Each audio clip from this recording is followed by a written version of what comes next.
Yesterday's news.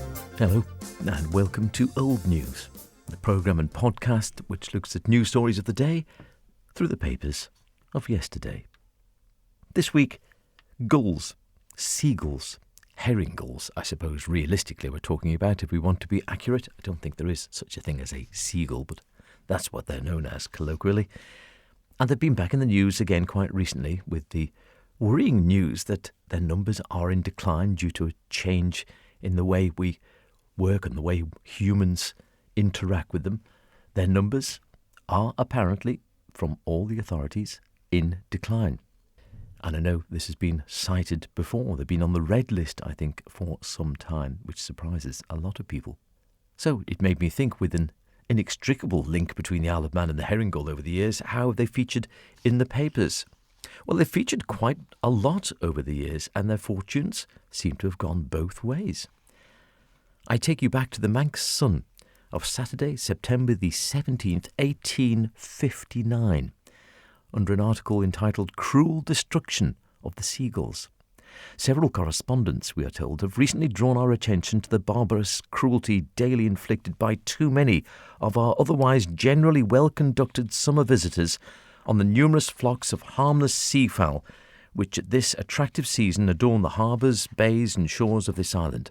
Among those specially singled out for destruction is the gull, a bird which, apart from the snowy purity of its plumage, the singular gracefulness of its movements in the air and on sea, ought from its very tameness and its natural instinct of hovering about the habitations of man, as if looking to him for protection, ever to escape unharmed from the aim of the fowler. Living, the seagull, whether soaring high in the heavens on strong, unwearied pinion, attracting every eye by his rapid whirl and joyous carol, or darting with lightning speed from his airy height on his prey, in the heaving seas beneath him, and exhibiting his sparkling plumage as he emerges from the foaming waters, is an impersonation of combined energy, power and beauty, which may well challenge rivalry with any winged inhabitant of the crags and precipices of any coast in these northern latitudes. You've got to love this language. Dead, the seagull is wholly worthless. Even his flesh, from excessive rankness, is utterly inedible. We advance not one step beyond the strictest limits of justice in stigmatizing, as we undoubtedly do, the conduct of those who wantonly destroy, or worse still, murderously maim and leave to a death of lingering starvation on the stormy deep, these most elegantly formed and most useful seabirds, as an act of cruel and atrocious barbarism. We have said that the seagull is a most useful bird. He is the ablest as well as the most industrious and untiring of shore scavengers, disregarding the fruits and flowers of the earth and holding in equal contempt the golden produce of the labours of the agriculturalist. He is, when not toiling in his accustomed vocations on the deep, ever hovering over the fields of the farmer, or rapidly wheeling and whirling around our island shores. In one instance, his unerring and far-piercing vision dooms to certain death every slug, snail, worm, and creeping thing. In the other, with equal skill, promptitude, and accuracy, his indefatigable wing bears him ceaselessly backwards and forwards along the extensive sands and into every nook and rocky crevice where ebb or flow of tide may have deposited fish, offal, or any decaying remnant of what was once life. These his keen eye momentarily detects.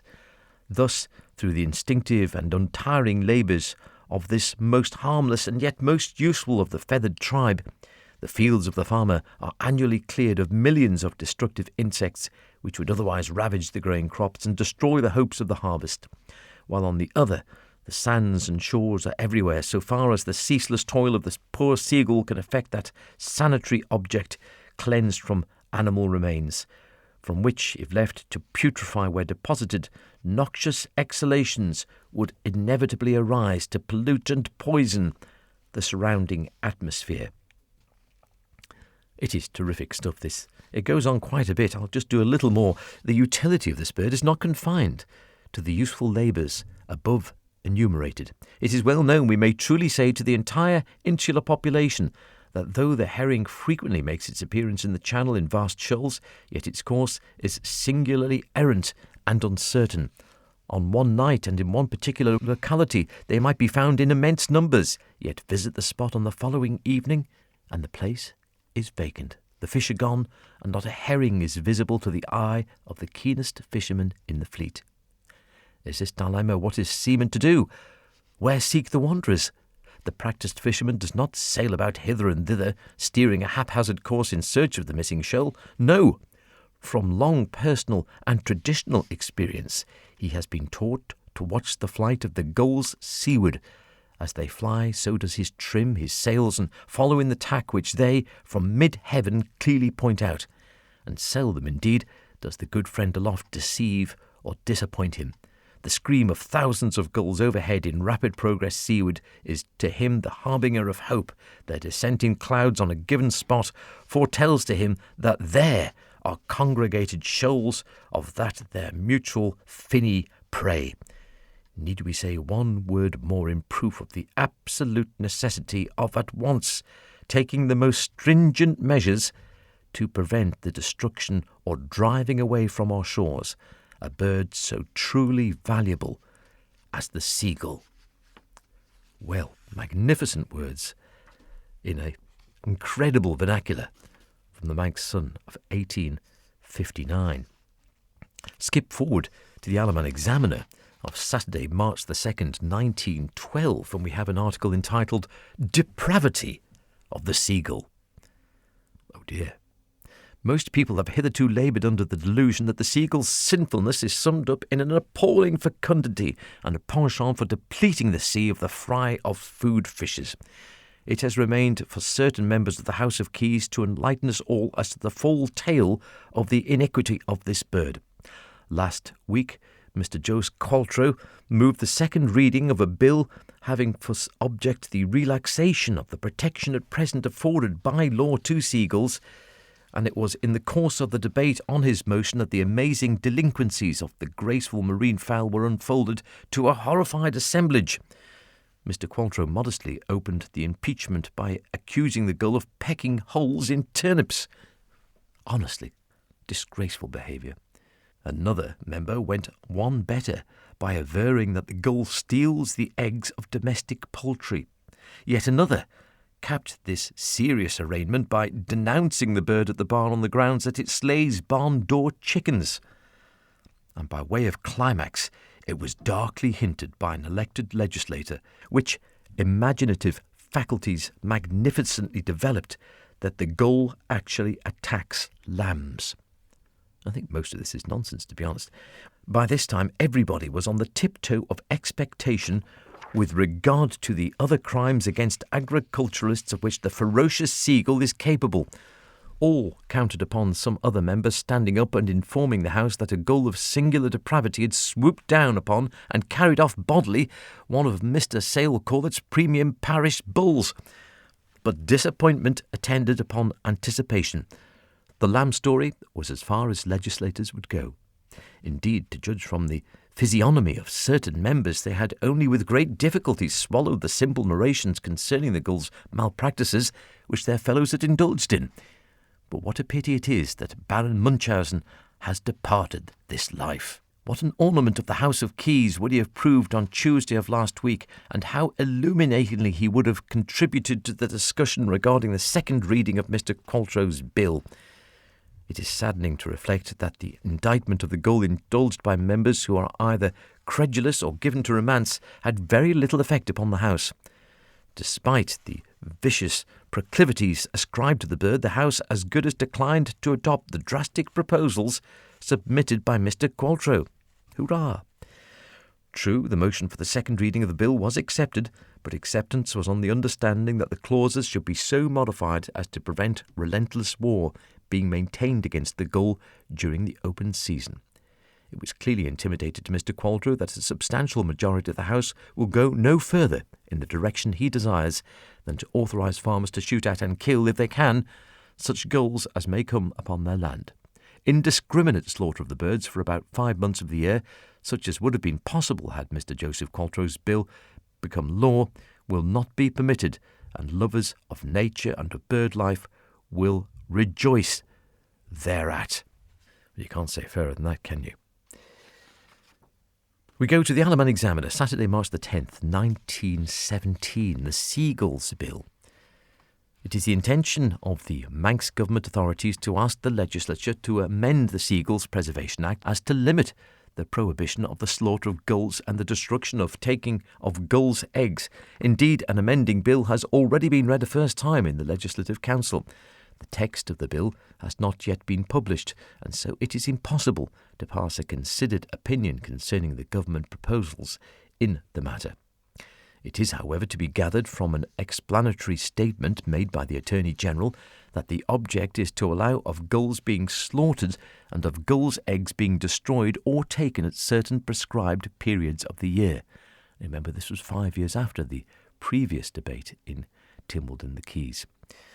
Undoubtedly, the immunity accorded gulls and their eggs for about half a century past has resulted in the multiplication of the shapely seabird in prodigious fashion so far as the Isle of Man is concerned, and it is possible that judicious thinning out would be attended with beneficial results to farmers who complain bitterly concerning alleged ravages by the gulls on the land, and to the fishermen who aver that the armies of gulls take too heavy a toll of fish.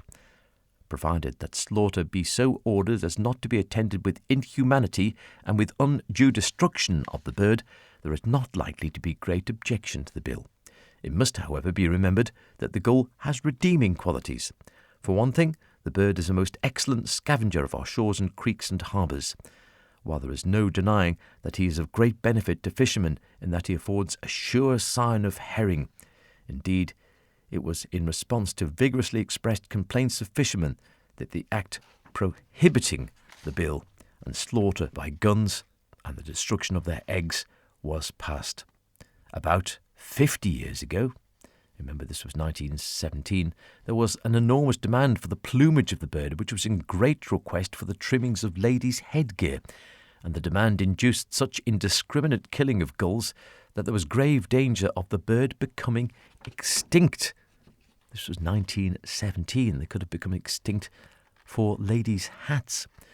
The passing of the Act meant a rushing to the other extreme, hence the undue multiplication that has resulted in the bringing of an amendment to the bill. It is likely, it is added, that this multiplication might be sufficiently checked were the destruction or taking of eggs permitted for a period of years, but it is extremely doubtful whether this would satisfy the people who are so down upon the birds. Well, yes, I think that's very true, one way or another. In the Mona's Herald of May the 21st, 1930, "Don't take seagulls' eggs, a warning," we're told. A crop of charges for taking seagulls' eggs were brought as a warning at the weekly police court at Douglas on Friday. Thomas Turton, James Christian, Richard Clucas, Thomas Connor and Fred Woodward were all charged with taking seagulls' eggs from the cliffs at Walbury on the 11th of May. All the defendants pleaded guilty. The defendant, Christian, thought that he was charged with destroying the eggs and at first said he was not guilty. PC Alfred Kelly told of his seeing the defendants on the cliffs at Walbury. They'd gone out in a rowing boat. He met them on their return to Douglas and took their names and addresses and found a quantity of seagulls' eggs which were produced in court. One of the defendants said he'd picked up a paper the previous week and read a heading which led him to believe it was quite all right to take seagulls' eggs. The defendants all claimed they eat them and had even bought them, whereupon apparently there was laughter. Superintendent Kringle said these cases had been brought as a warning to others, and he produced the bill at present before the legislature, which stated that the Lieutenant Governor was only to give permission to authorised persons to take seagulls' eggs. That was, if the bill was passed. Continuing, the superintendent said it was a very serious matter, and the defendants were liable to a penalty of £5 and costs. They were each fined 5 shillings, 4 shillings and 2pence costs, and Arthur Carberry was fined 7 shillings and 6pence with 1 shillings and 10pence costs for committing the same offence at Ribog near the Ballacregan estate. In the Isle of Man Times, Friday, December the 2nd of 1955, the Seagulls have a friend. Mr. Quine doesn't want them killed wholesale. We're back to the same sort of debate again, but 50 years later or 40 years later. Mr. G.P. Quine, MHK, appeared in the House on Tuesday as the champion of the seagull. The House was considering the third reading of the Prevention of Damage by Agricultural Pests Bill. One of its clauses removed the protection hitherto afforded to gulls. This was objected to by Mr. Quine on the second reading, and he registered his protest again.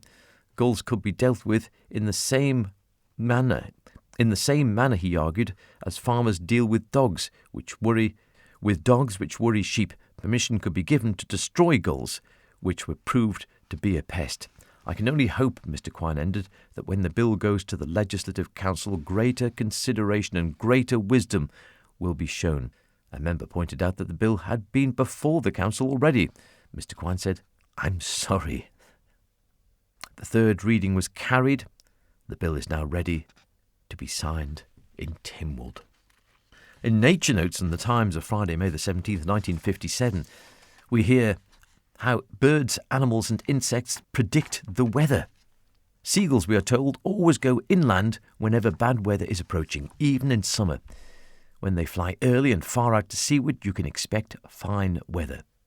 And there's a little ditty to remember. Seagull, seagull, get off the sand. It's never good weather when you're on land. Has anyone ever noticed that? Let us know. Drop me a line, howardkane@manxradio.com, or perhaps give Andy a shout on the Manning line and say you've been listening to the podcast and have a chat about gulls. And finally, from the Isle of Man Times of Friday, July the 2nd, 1960. He chases seagulls, we're told. If you want to see some really amusing antics by a dog, go down to the point of Peel Quay someday when the tide is low. On Sunday night, for instance, crowds looked on as Mr. Reggie Cannon's dog was dashing about in the water trying to catch a seagull. The birds would drop down onto the water and the dog would chase after them. This went on for over an hour, but despite the speed of the dog, he's yet to catch a seagull. But the poor old dog must have run miles on Sunday night. And then, just in case you've forgotten from at least one paragraph earlier, we're reminded the dog is owned by Mr. Reggie Cannon, who has the rowing boats for hire at Peel Quay, and the animal loves the water. Well, it does sound like an excellent night out for a good laugh, doesn't it? Gulls, demons, or angels? Even now the debate ranges on, it seems, but there can be no doubt at the moment their figures overall are in decline.